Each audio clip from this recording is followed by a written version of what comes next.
जय हिंद, वंदे मातरम, भारत माता की जय। राष्ट्रवाद की बात प्रहार के साथ आप सभी का हार्दिक स्वागत है। दोस्तों, 3 दिन से लगातार वक्फ बोर्ड अमेंडमेंट बिल के खिलाफ विपक्षी वकीलों ने अपनी अपनी दलीलें पेश की, मगर जिस हिसाब से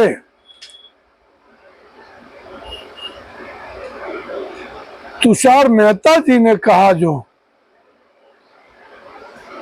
तो अब मामला बहुत पेचीदा हो गया। जहां एक तरफ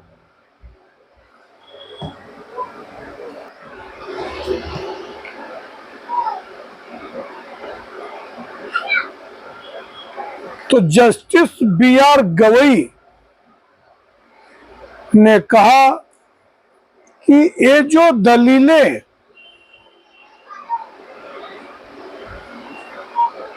पेश की जा रही है वो सफिशिएंट नहीं है, और अब मामला ये होगा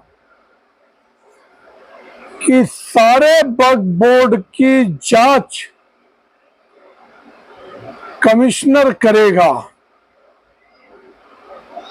और इससे सारे विपक्ष में हंगामा होने वाला है,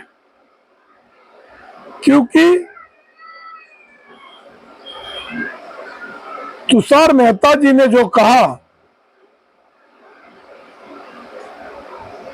वो बहुत ही सधा हुआ बयान दिया उन्होंने कि इतने सालों से वक्फ बोर्ड की जो लिमिटेशन थी वो इतना ज्यादा बढ़ा दी गई थी कि देश का सुप्रीम कोर्ट भी वक्फ बोर्ड के खिलाफ कुछ नहीं कर सकता है, और सरकारों को अपनी जमीन भी लेने के लिए वक्फ के ट्रिब्यूनल में जाना पड़ता है।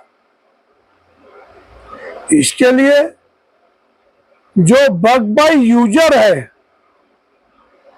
उसमें भी प्राविधान होना चाहिए कि जिसने अपनी जमीन वक्फ की है वो तो पहले कंपलसरी है कि वो कम से कम 5 साल से इस्लाम को फॉलो करता हो, और दूसरा, अगर उस प्रॉपर्टी का रजिस्ट्रेशन नहीं हुआ है तो वो वक्फ की जमीन नहीं मानी जाएगी। तो देश के लाखों एकड़ जमीन पर जो भू माफिया कब्जा वक्फ बोर्ड की दादागिरी से हुई थी, आने वाले समय में इसका रुख साफ हो जाएगा कि सुप्रीम कोर्ट भी इसको किसी प्रकार का संरक्षण नहीं दे पाएगी। जैसा कपिल सिब्बल ने कहा या अभिषेक मनु सिंघवी ने कहा या जितने और भी मुस्लिम लॉयर है उन्होंने कहा कि ये कानून सिर्फ मुसलमानों की जमीन को हड़पने के लिए है, इसे तत्काल प्रभाव से निरस्त कर देना चाहिए। मगर अब कोर्ट भी लाचार दिख रही है, उनके पास भी कोई ऐसा पावर नहीं दिख रहा कि वो वक्फ बोर्ड अमेंडमेंट बिल पर किसी प्रकार का तत्काल प्रभाव से रोक लगा दे। और अब ये स्वाभाविक होगा कि देश में जो मुसलमान है, ऐसा नहीं सिर्फ हिंदुओं का, मुसलमानों का भी जो तुष्टीकरण में संलिप्तता थी, हर वर्ग को जो उनका अधिकार नहीं मिल रहा था, या वक्फ बोर्ड के हिसाब से जो फायदा पूरी कम्युनिटी को मिलना चाहिए था, वो अभी तक हुआ नहीं।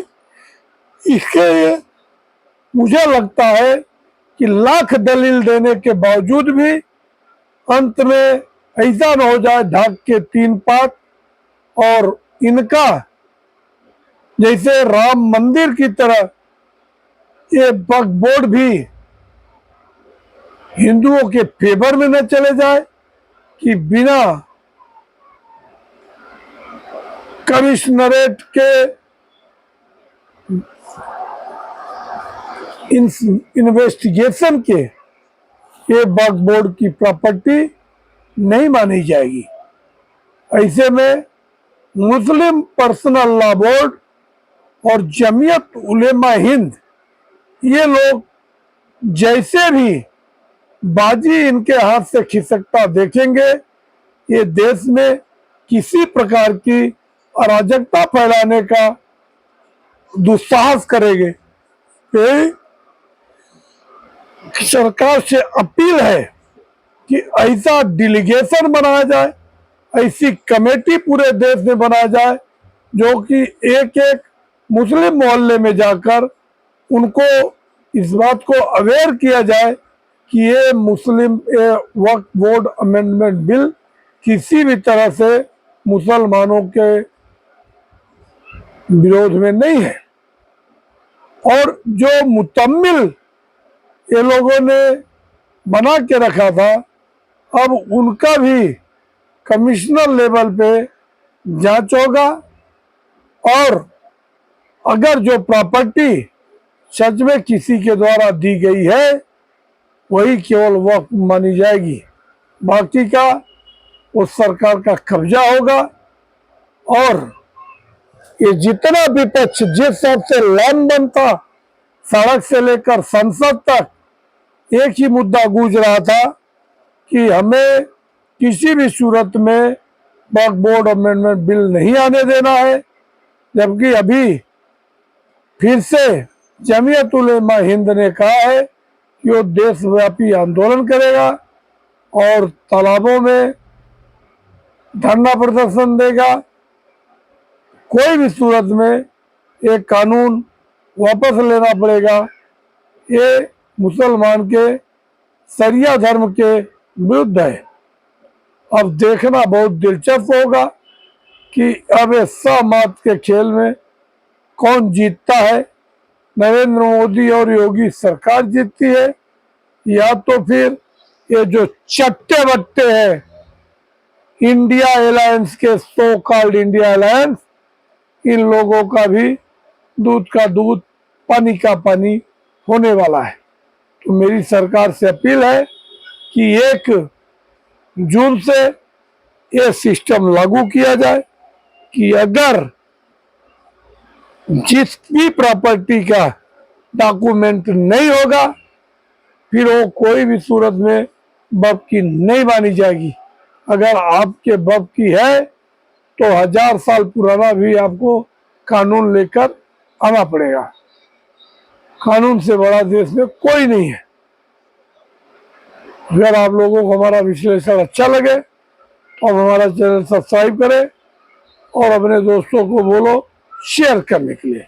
जय हिंद, वंदे मातरम, भारत माता की जय। धन्यवाद।